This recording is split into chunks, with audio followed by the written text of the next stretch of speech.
Selamat berjumpa dengan saya Igede Mendra, guru mata pelajaran kimia. Hari ini kita akan membahas tentang asam amino, ya, protein.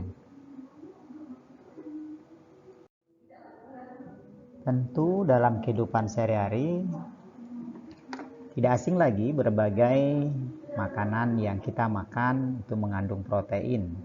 Seperti di sini ada ikan, kemudian ada telur, ya, ada berbagai kacang-kacangan, kemudian juga ada di sini ada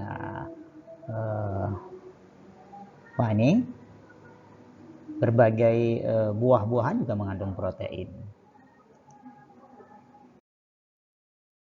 Nah, lingkup pembahasan kita hari ini mulai dari membahas tentang struktur asam amino, contoh asam amino, kemudian sifat-sifat asam amino, lalu penggolongan asam amino, dan bagian terakhir bagaimana proses pembentukan protein.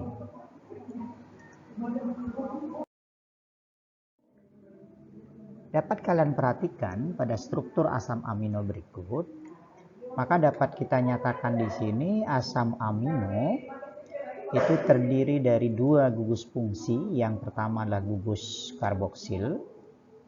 Ini gugus karboksilnya. Kemudian ini adalah gugus amina. Gugus amina itu pembawa sifat basa, sedangkan karboksil pembawa sifat asam. Kemudian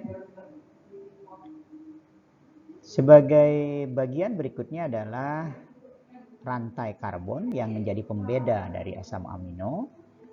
Kemudian kalau kita perhatikan di sini bahwa setiap asam amino itu pasti mengandung, pertama adalah gugus karboksilat, yang kedua adalah gugus fungsi amina. Lalu sebagai pembeda ada gugus alkilnya. Kemudian gugus amina itu terikat pada atom C alfa, maka asam amino sering juga disebut asam alfa amino. Kemudian atom hidrogen pada gugus karboksilat ini dapat dilepaskan, lalu di sini bermuatan negatif, kemudian berpindah, ya, hanya berpindah ke sini, ke amina, makanya akan bermuatan positif. Struktur asam amino yang demikian ini yang disebut dengan sweeter ion atau ion sweeter. Nah, sifat-sifat asam amino yang pertama adalah bersifat amfoter. Apa artinya amfoter? Artinya asam amino dapat bereaksi dengan asam maupun bereaksi dengan basa. Hal ini terjadi apabila ditambahkan asam, maka ion H+ ini akan masuk pada bagian asam amino bermuatan negatif, sehingga secara keseluruhan asam amino itu bermuatan positif pada suasana asam. Sedangkan pada suasana basa, ion OH- ini akan masuk pada bagian asam yang bermuatan positif, ya, sehingga nanti asam amino adalah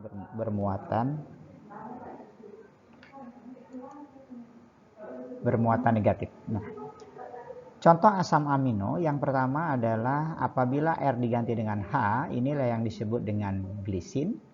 Kemudian apabila diganti dengan metil, ini yang disebut dengan alanin. Kemudian apabila diganti dengan cicin bensen, ini yang disebut dengan penilalanin. Dan apabila diganti dengan belerang, ini yang disebut dengan sistein, ya. Ini beberapa contoh asam amino, satu dengan yang lain itu hanya dibedakan oleh gugus R-nya, gugus alkilnya saja. Sedangkan ciri yang utamanya ini ada amina dan asam karboksilat. Di seluruh asam amino itu memiliki keduanya.